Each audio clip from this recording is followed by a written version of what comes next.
జనరల్గా ఏ మూవీకైనా పార్ట్ 1 బాగా పర్ఫామ్ చేసినప్పుడు పార్ట్ 2కి చాలా hype, craze and expectations high ఉంటుంది. అది డబుల్ ఎడ్జెడ్ స్వార్డ్ లాగా. జస్ట్ ఒక థిన్ లైన్ డిఫరెన్స్.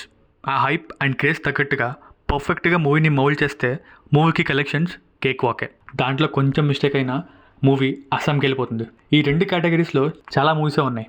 అఖండ పార్ట్ 1 అయితే మూవీ వేరే లెవెల్ ఉంటుంది. చాలామంది ఓటీటీలో చూసి ఈ మూవీ థియేటర్లో మిస్ అయిపోయామే అని అనుకున్నారు. అదే స్టోరీ కంటిన్యూషన్తో సీక్వెల్ రిలీజ్ అయింది. యాక్చువల్లీ టీజర్ అండ్ ట్రైలర్కి ఆ హైప్ అని లేచింది. అండ్ రిలీజ్ టైంకి కొంచెం డిస్టర్బెన్సెస్, రిలీజ్ పోస్ట్పోన్ అవడం ఇవన్నీ పక్కన పెడితే సాంగ్స్ మాత్రం next level, pure goose bumps. అది డివోషనల్ లిరిక్స్తో ఆ బీట్ అయితే చాలా కొత్తగా అండ్ అల్టిమేట్ ఉంది. కానీ థియేటర్లో ఆ తర్వాత మాట్లాడుకుందాం.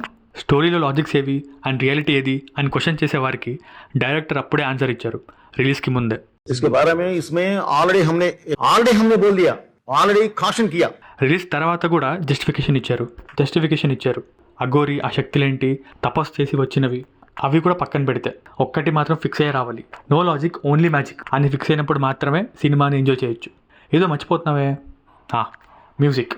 మ్యూజిక్, సాంగ్స్, బీజిఎం యూట్యూబ్లో ఎంత బాగా అనిపించాయో. ఈ మూవీకి బిగ్గెస్ట్ ప్లస్ మ్యూజికే అని అనుకున్నా, కానీ అదే రివర్స్ అయింది. థియేటర్లో తలనొప్పి వచ్చేసింది ఆ సౌండ్కి. మరి స్పీకర్ ప్రాబ్లమ్సో ఆ సౌండ్ మిక్సింగ్ ప్రాబ్లమ్సో ఏంటో కానీ అట్లీస్ట్ నెక్స్ట్ మూవీకి ఈ మిస్టేక్ రిపీట్ అవ్వకుండా ఉంటే బాగుంటుంది. ఎందుకంటే డాకు మహారాజ్కి అంత మంచి ఇంపాక్ట్ క్రియేట్ అయింది. సో డెఫినెట్లీ నెక్స్ట్ మూవీస్ అన్నీ పర్ఫెక్ట్గా ఉంటాయి అనుకుంటున్నా. అఖండ 2 ఈజ్ స్ట్రీమింగ్ ఇన్ నెట్ఫ్లిక్స్.